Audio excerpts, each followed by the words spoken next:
Today we're talking about stuffing. Normally my Aunt Andrea is in charge of making stuffing in my family, so to be honest, I don't have a ton of experience making stuffing. Her mushroom stuffing is what we eat every year and it's fantastic. Hi Andrea.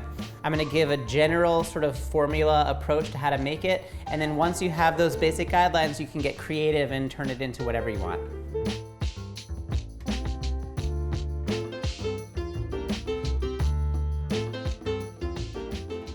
We have all these ingredients laid out here. We're going to talk about the basic components of a stuffing. There's sort of a general formula you can follow, and then once you understand that formula, you can get creative and make it whatever you want it to be. This array of ingredients is meant to represent the basic building blocks of stuffing. There's always going to be some sort of starch. Usually it's bread, sometimes it's rice, sometimes it's cornbread. Any type of bread is going to work for your stuffing. So starch is the first component, liquid is the next component. Most often, the liquid component of your stuffing is going to be stock. Either homemade turkey stock, it could be chicken stock, it could be vegetable stock. The stock is going to bind your stuffing together and also give it flavor. If you're not using stock as your liquid, sometimes recipes call for milk, heavy cream, fat can work as your liquid if you have like rendered bacon fat or sausage, something like that helps to bind it together. Eggs are also oftentimes included in the liquid component of stuffing. 1 or 2 eggs also help to bind it together. If you're just using stock or a combination of stock and fat to bind together your stuffing, it'll have a loosely compacted texture. If you add a couple eggs, it'll be slightly denser and it'll stick together a little bit more. So it's personal preference of what you're going for there. So we talked about starch, we talked about liquid. The next component I'm going to call mirepoix. Traditionally, that's carrot, onion, celery, but besides the traditional carrot, onion, celery, you can branch out with ingredients like fennel, parsnip, any root vegetables, mushrooms are great. You can really make it whatever you want.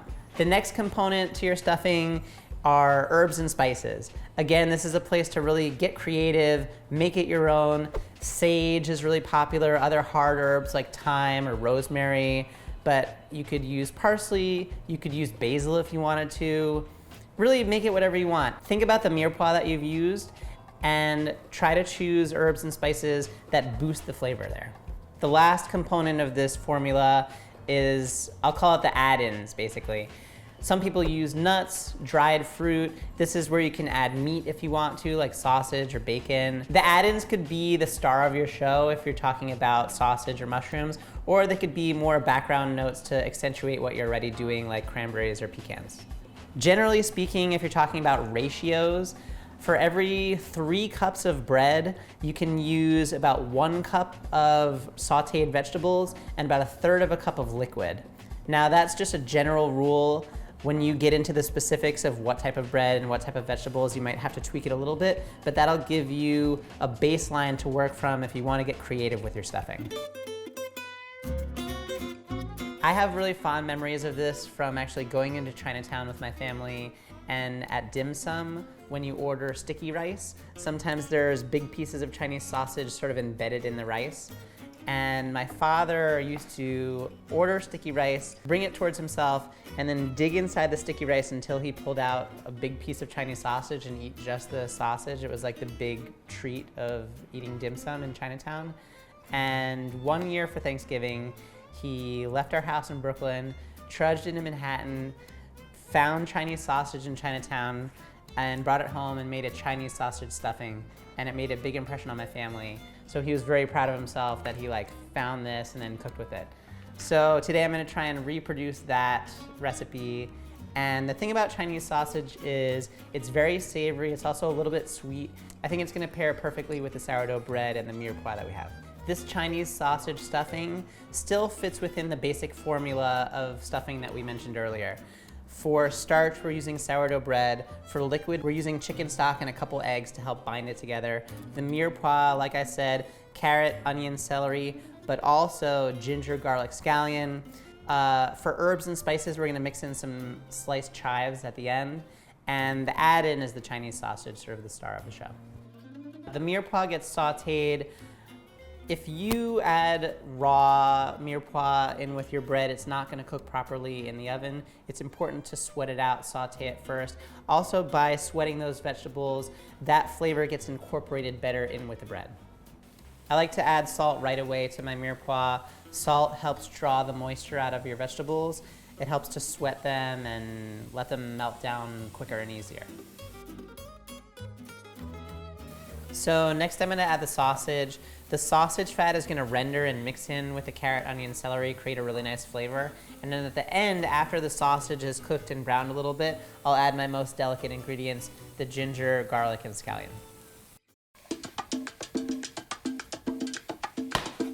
There's some caramelization happening at the bottom of the skillet here. I'm gonna add a little bit of chicken stock to the skillet, deglaze, scrape up all that flavor, and it's gonna go into the stuffing.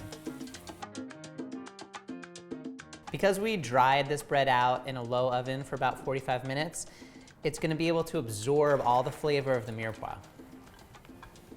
With this sauteed mirepoix, I'm gonna continue to add a little bit of stock at a time until my bread is just tender and moist. I'm liking the texture of the bread right now. It's starting to have a little bit of give, but it still has a touch of crunch. It's right in that in-between zone, almost like if you were making a panzanella salad. Now that I've added the mirepoix in with the bread, I'm gonna give it one more pinch of salt, a little bit more pepper. I'm gonna fold in a couple eggs and the raw chives. Before you add your raw eggs, you can mix this together and taste it, get a sense of how salty it is, adjust with salt before you add your raw eggs. I took a bite, I'm happy with the flavor, feels very savory. There's the traditional Thanksgiving flavors, carrot, onion, celery, and then also the creative side of it. I taste the garlic, the ginger, the scallion, and definitely the Chinese sausage. It's a really nice kind of marriage of flavors there. There's a published version of this recipe on the website, and that'll give you all the details you need. I prefer to cook stuffing uncovered in the oven. I think it develops a nice crispier texture that way on top. Some people will cover it for part of the cooking and then uncover it and even broil it at the end. Either approach works totally fine, to be honest. I'm really happy with the texture here. When you press on the bread, you can see it's retained a little bit of the moisture, but it's not total mush, it's not completely falling apart. It's moist, but it's still maintaining its shape, and I think that's really the key, what you're looking for with stuffing.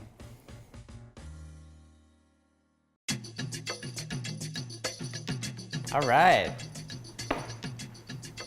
Bread snapper. Yeah. This is a recipe my mom created for me because I don't eat turkey. Yeah. I came home one Thanksgiving from college announcing that I no longer eat turkey. Yeah. So she made this for me and it's become a favorite. Yeah, you know, I remember we shot a photo of this a few years ago, and I think it's actually one of the most interesting creative recipes that I've come across in my time working on Food 52. It really made an impression on me. Awesome. It has the components of a traditional stuffing. We use whole grain bread. There's garlic, onions, parsley, lemon. But the interesting component here are oysters. Oysters get mixed in with the whole grain bread, and then the liquid from the raw oyster sort of moistens the bread in place of vegetable stock or chicken stock, anything like that. Yeah. How did this recipe sort of come to be? So I grew up in Florida where red snapper is aplenty, so she normally stuffs a red snapper. Yeah. And oysters are also readily available. Yeah. And November is a month with an R, so a time to eat them. And it seems decadent. Yeah, right. It has that sort of big group festive vibe. Right. Every year my family sort of flirts with the idea of maybe we shouldn't have a turkey this year, and then usually they cave in and we have a turkey. But for people who are sort of bored with turkey, I think this is a great idea. All right, let's try some. I want to find a bite with an oyster. I got one there. Oh, I feel shortchanged. How's your one? There? Yeah, nice.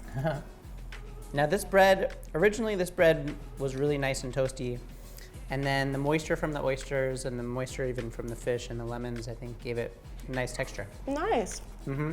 It stayed crunchy in the fish. That doesn't happen with Mom's recipe.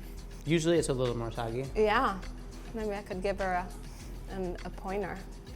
You like the texture on this bread? It's like a little bit moist, but also a little crunchy. I like a crunchy stuffing. Oh, okay. So I normally don't like it like Too in mushy. the turkey, Right. if I were to eat turkey still. For those at home who are interested in this recipe, it's on the Food 52 website. And I think it's one of the more interesting ways to work with stuffing, so definitely check it out. Thanks for coming on the show. Sure. Thanks for sharing, you know. I think it's always, when there's a family story behind a recipe, I think it's just that much more interesting, so Hi. thanks so much. That was really fun to get to see Alexis's family recipe. It shows how you can take the basic building blocks of stuffing and make it whatever you want it to be. The stuffing's been in the oven for about 25 minutes. I really like the color on the top. It's nice and golden brown. Yes. You could see it's just sort of like loosely bound together here, just the way it should be. See, I think by baking it with no foil on the top, the whole top is almost like a corner piece because it all has that little bit of crispy edge to it. This is looking good. I think the little bit of egg and the chicken stock, it binds it together, but it also allows the bread to almost souffle a little bit. The inside of the stuffing has a nice buoyancy to it.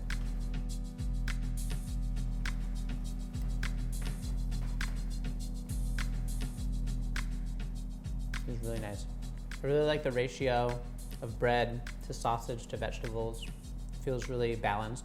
The bread is soft and squishy on the inside, but crispy and toasty on the outside. This is really nice. Stuffing really is your chance to get creative.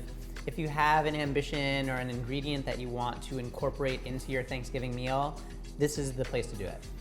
You have the general formula: starch, liquid, mirepoix, herbs and spices, and your add-ins. With that framework, I want to see you get creative. Leave a comment about what your favorite stuffing ingredients are. If you enjoyed this video, click like, click subscribe, and I'll see you next time.